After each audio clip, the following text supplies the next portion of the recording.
আজ পবিত্র শনিবার। কর্ম, শুদ্ধতা ও আত্মসমালোচনার এই দিনে আমরা স্মরণ করছি মহাশক্তিধর, ন্যায়ের প্রতীক শনিদেবকে। আপনাদের সকলকে স্বাগতম আমাদের আজকের বিশেষ শনিদেব মন্ত্র সাধনায়।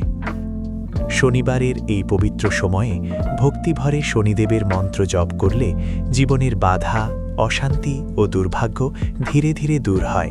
এবং সৌভাগ্য ও স্থিরতা বৃদ্ধি পায়। শনিদেব আমাদের কর্মের ফল প্রদান করেন এবং সৎ, শৃঙ্খলাপূর্ণ জীবনের পথে পরিচালিত করেন। তাই আজ মনকে শান্ত করে গভীর বিশ্বাস ও আন্তরিকতার সাথে এই শক্তিশালী মন্ত্র জপ করুন। ভিডিওটি ভালো লাগলে লাইক দিন, শেয়ার করুন এবং চ্যানেলটি সাবস্ক্রাইব করে রাখুন, যাতে প্রতিটি শনিবার এমন পবিত্র মন্ত্র সাধনায় আপনি থাকতে পারেন আমাদের সাথে। চলুন একাগ্র চিত্তে শুরু করি। জয় শনিদেব। নীলাঞ্জনা সমাভাসং রবিপুত্র ইয়ামগ্রজম ছায়ামার্তণ্ড সংভূতং তং নমামি শনিশ্চরম। নীলাঞ্জনা সমাভাসং রবিপুত্র ইয়ামগ্রজম ছায়ামার্তণ্ড সংভূতং তং নমামি শনিশ্চরম। নীলাঞ্জনা সমাভাসং রবিপুত্র ইয়ামগ্রজম ছায়ামার্তণ্ড সংভূতং তং নমামি শনিশ্চরম। নীলাঞ্জনা সমাভাসং রবিপুত্র ইয়ামগ্রজম ছায়ামার্তণ্ড সংভূতং তং নমামি শনিশ্চরম। নীলাঞ্জনা সমাভাসং রবিপুত্র ইয়ামগ্রজম ছায়ামার্তণ্ড সংভূতং তং নমামি শনিশ্চরম। নীলাঞ্জনা সমাভাসং রবিপুত্র ইয়ামগ্রজম ছায়ামার্তণ্ড সংভূতং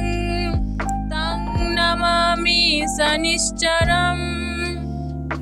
নীলাঞ্জনা সমাভাসং রবিপুত্র ইয়ামগ্রজম ছায়ামার্তণ্ড সংভূতং তং নমামি শনিশ্চরম। নীলাঞ্জনা সমাভাসং রবিপুত্র ইয়ামগ্রজম ছায়ামার্তণ্ড সংভূতং তং নমামি শনিশ্চরম।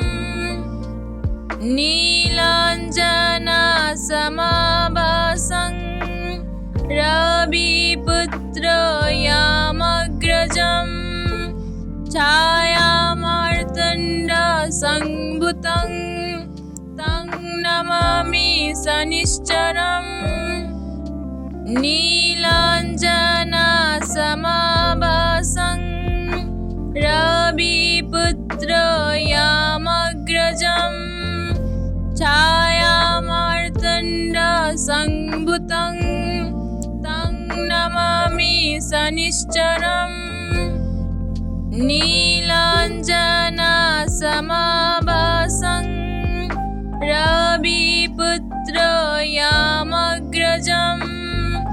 ছায়ামার্তণ্ড সংভূতং তং নমামি শনিশ্চরম। নীলাঞ্জনা সমাভাসং রবিপুত্র ইয়ামগ্রজম ছায়ামার্তণ্ড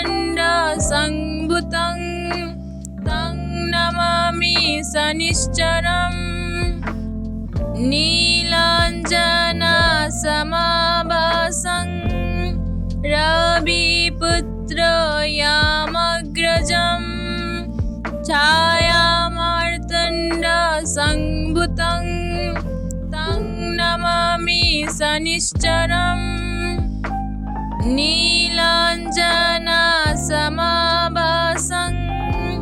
रविपुत्रयामग्रजम्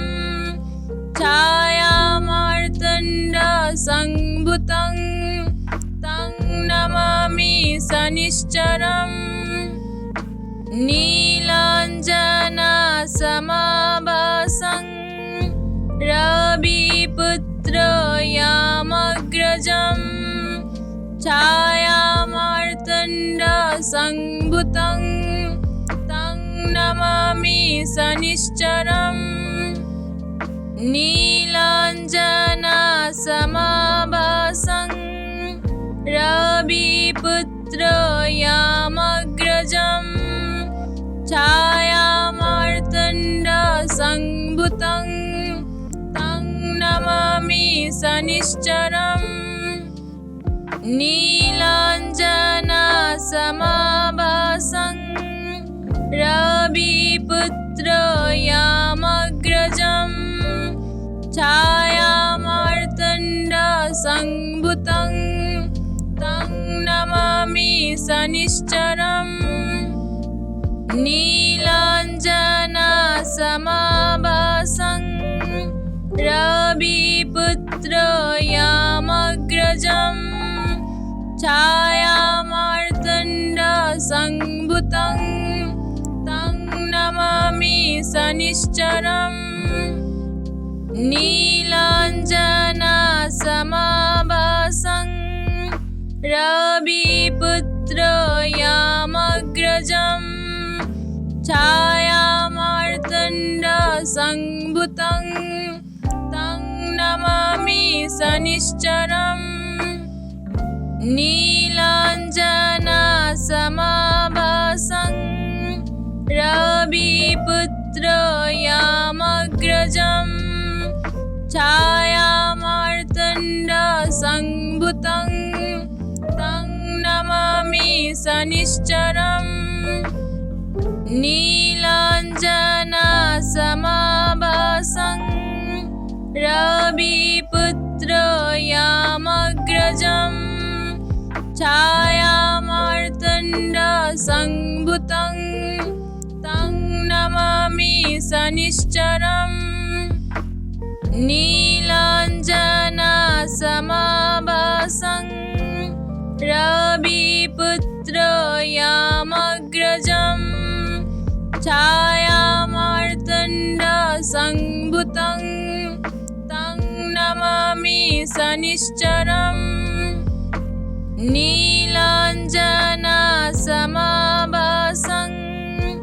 रविपुत्रयामग्रजम् छायामार्तण्डसम्भुतं तं नमामि शनिश्चरम् नीलाञ्जनासमाभासं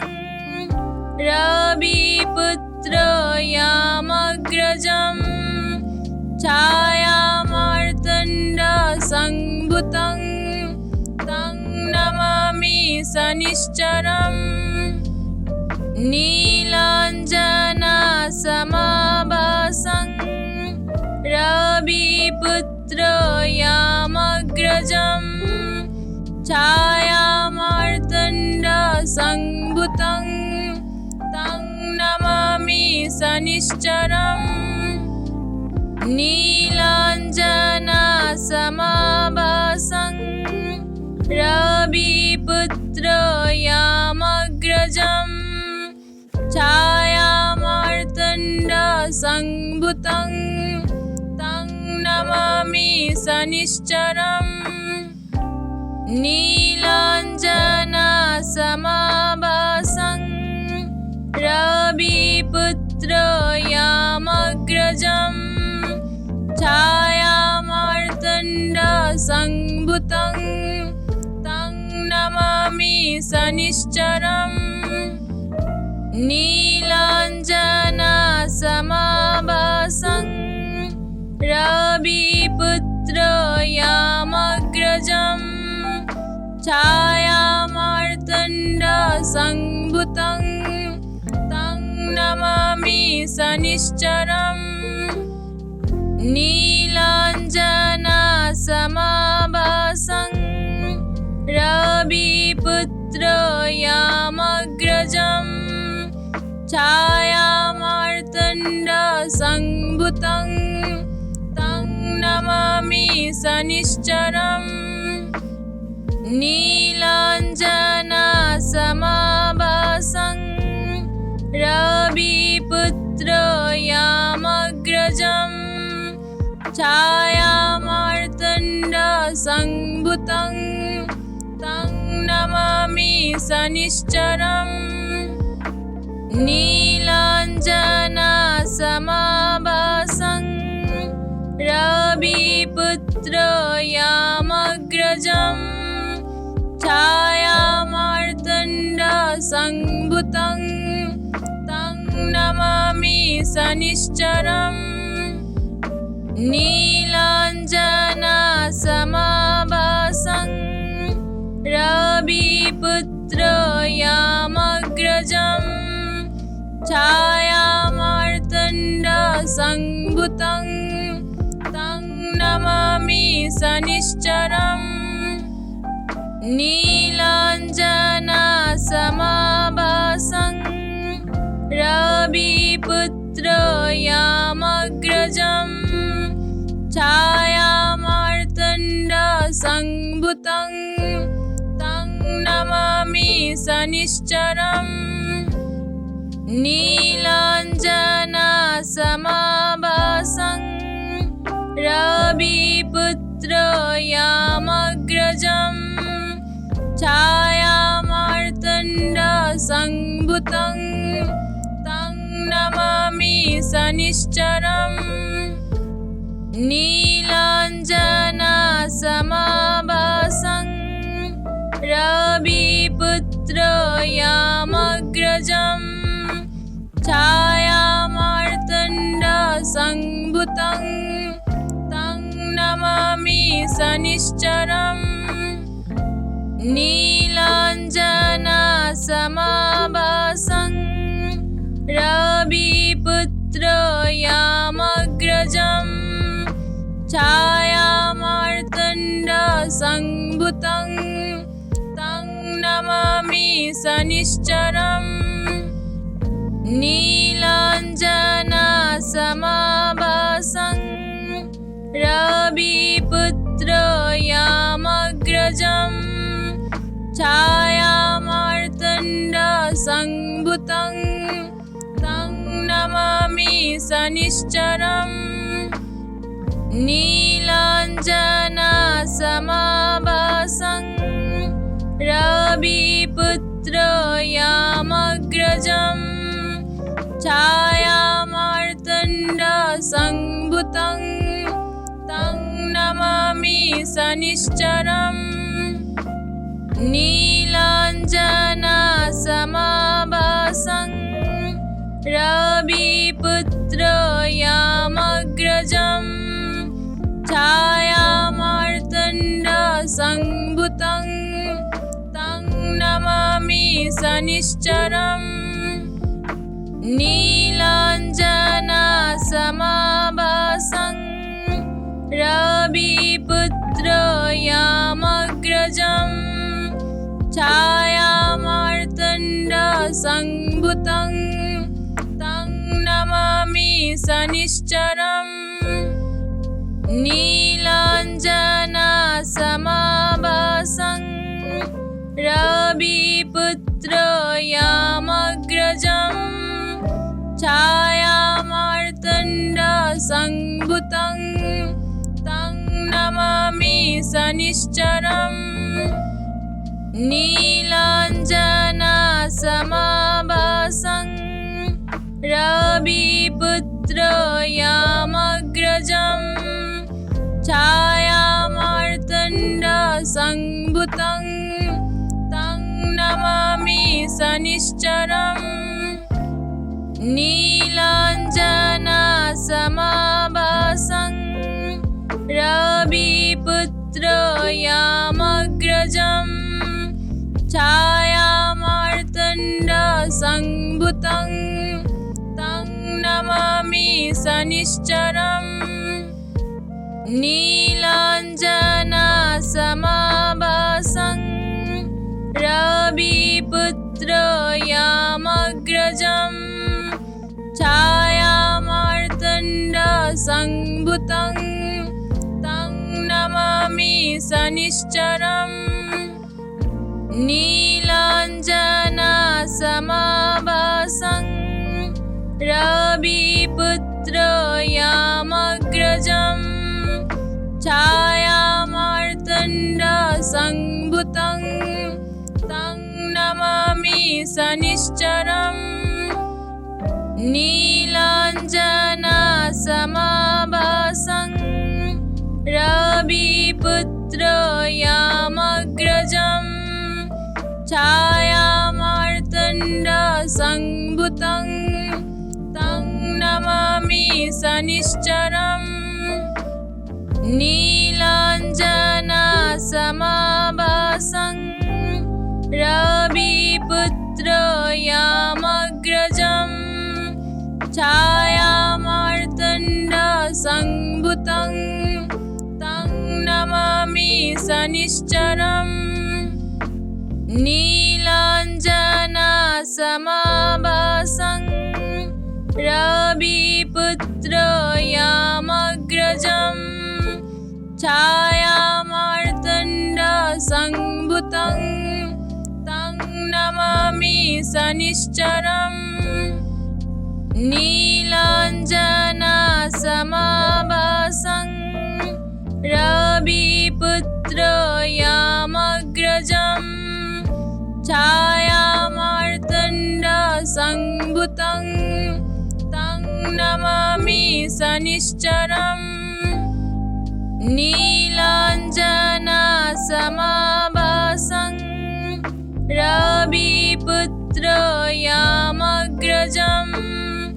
छायामार्तण्डसम्भुतं तं नमामि सनिश्चरम् नीलाञ्जनासमाभासं रविपुत्रयामग्रजम् छायामार्तण्डसम्भुतं तं नमामि सनिश्चरम् नीलाञ्जनासमाभासं रविपुत्रयामग्रजम्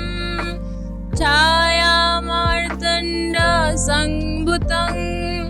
तं नमामि सनिश्चरम् नीलाञ्जनासमाभासं रविपुत्रयामग्रजम्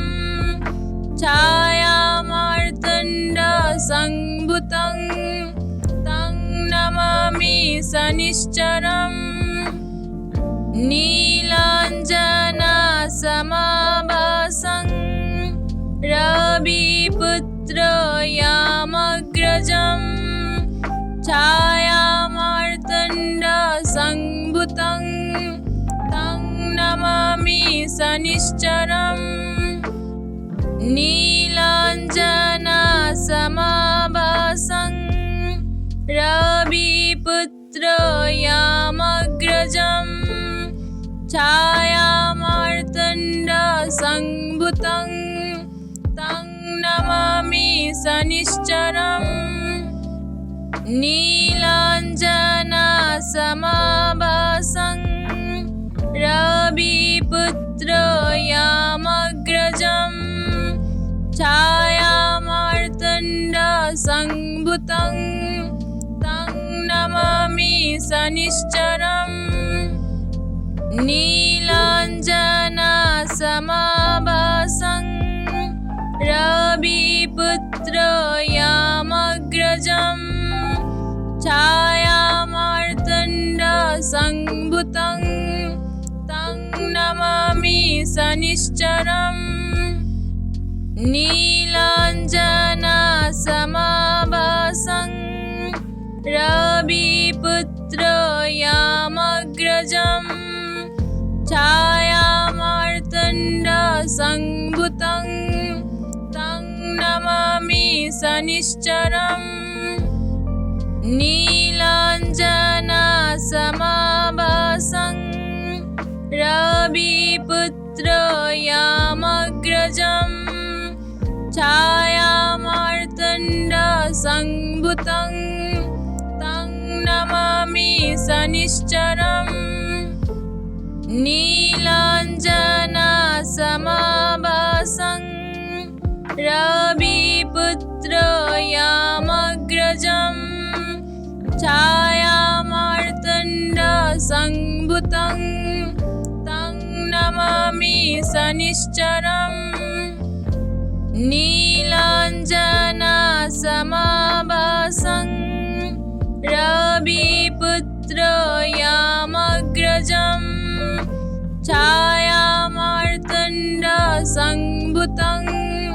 तं नमामि शनिश्चरम् नीलाञ्जनासमाभासं रविपुत्रयामग्रजम् छायामार्तण्डसम्भुतं तं नमामि शनिश्चरम् नीलाञ्जनासमाभासं रविपुत्रयामग्रजम् छायामार्तण्डसम्भुतं तं नमामि शनिश्चरम् नीलाञ्जनासमाभासं रविपुत्रयामग्रजम् छायामार्तण्डसम्भुतं तं नमामि शनिश्चरम् नीलाञ्जनासमाभासं रविपुत्रयामग्रजम् छायामार्तण्डसम्भुतं तं नमामि शनिश्चरम् नीलाञ्जनासमाभासं रविपुत्रयामग्रजम्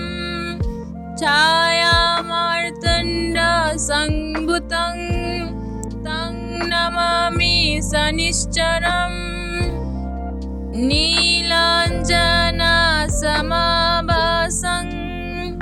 रविपुत्रयामग्रजम् छायामार्तण्डसम्भुतं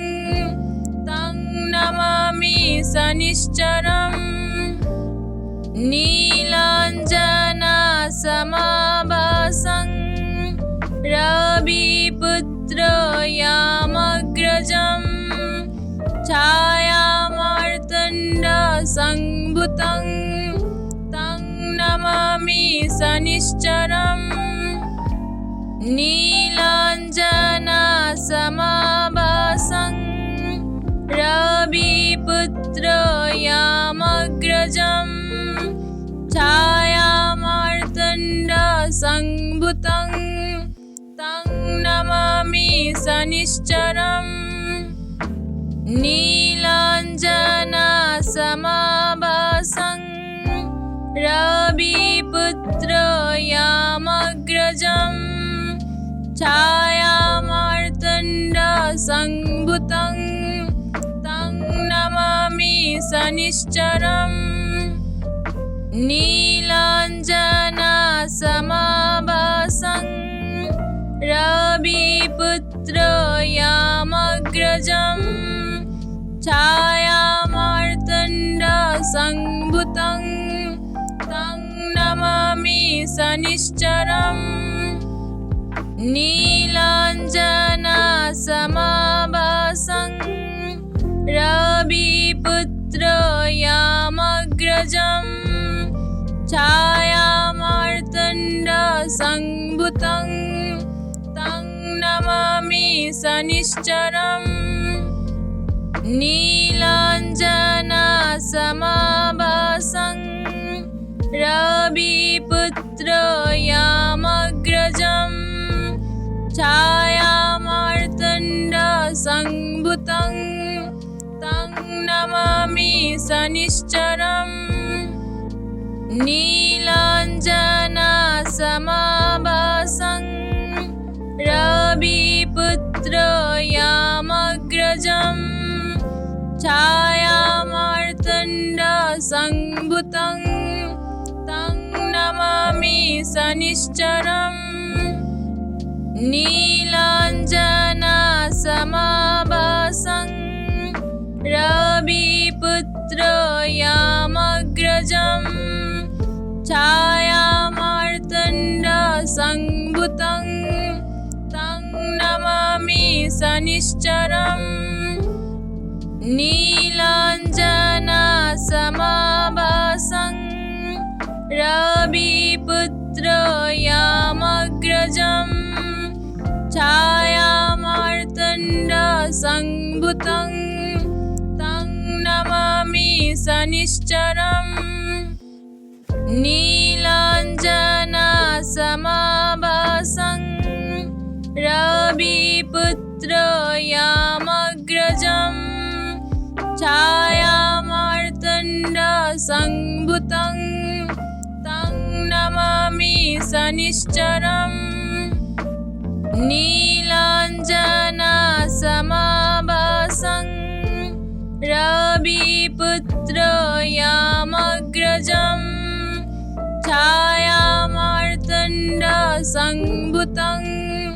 तं नमामि शनिश्चरम् नीलाञ्जनासमाभासं रविपुत्रयामग्रजम् छायामार्तण्डसम्भुतं तं नमामि शनिश्चरम् नीलाञ्जनासमाभासं रविपुत्रयामग्रजम् छायामार्तण्डसम्भुतं तं नमामि शनिश्चरम् नीलाञ्जनासमाभासं रविपुत्रयामग्रजम् छायामार्तण्डसम्भुतं तं नमामि शनिश्चरम् नीलाञ्जनासमाभासं रविपुत्रयामग्रजम् छायामार्तण्डसम्भुतं तं नमामि शनिश्चरम् नीलाञ्जनासमाभासं रविपुत्रयामग्रजम् छायामार्तण्डसम्भुतं तं नमामि शनिश्चरम् नीलाञ्जनासमाभासं रविपुत्रयामग्रजम् छायामार्तण्डसम्भुतं तं नमामि शनिश्चरम् नीलाञ्जनासमाभासं रविपुत्रयामग्रजम् छायामार्तण्डसम्भुतं तं नमामि शनिश्चरम् नीलाञ्जनासमाभासं रविपुत्रयामग्रजम् छायामार्तण्डसम्भुतं तं नमामि शनिश्चरम् नीलाञ्जनासमाभासं रविपुत्रयामग्रजम् छायामार्तण्डसम्भुतं शनिश्चरम् नीलाञ्जनासमाभासं रविपुत्रयामग्रजं छायामार्तण्डसम्भुतं तं नमामि शनिश्चरम् नीलाञ्जनासमाभासं रविपुत्रयामग्रजं छायामार्तण्डसम्भुतं तं नमामि शनिश्चरम् नीलाञ्जनासमाभासं रविपुत्रयामग्रजं छायामार्तण्डसम्भुतं तं नमामि शनिश्चरम् नीलाञ्जनासमाभासं रविपुत्रयामग्रजं छायामार्तण्डसम्भुतं तं नमामि शनिश्चरम्